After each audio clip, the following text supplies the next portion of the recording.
আমরা কেন এখানে আসছি? সবাই মনে করে বোধহয় জামাত ইসলাম মানে এখানে সব মৌলানা।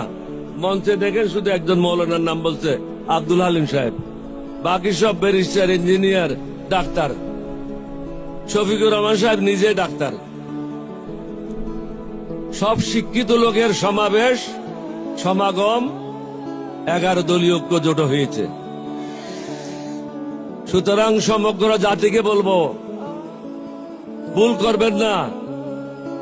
আমি একজন মুক্তিযোদ্ধা, এটা হলো আমার জীবনের শেষ যুদ্ধ।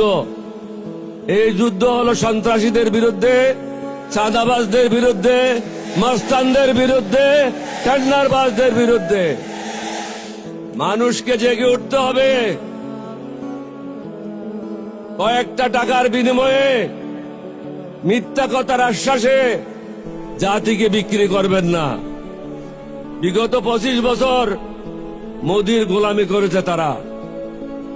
মোদির গোলামদেরকে আপনারা ভোট দেবেন না, ঋণ খেলাপিদেরকে ভোট দেবেন না, মাস্তানদেরকে ভোট দেবেন না, সন্ত্রাসীদেরকে ভোট দেবেন না। ভালো মানুষ যারা আছে তাদেরকে ভোট দেবেন, তাহলে সমাজটা ভালো হবে। আপনি একটা হারামিকে ভোট দেবেন আর বলবেন যে সমাজ ভালো করেন, সমাজ কিভাবে ভালো হবে? সমাজ ভালো করার জন্য ভালো লোকদেরকে ভোট দিতে হবে।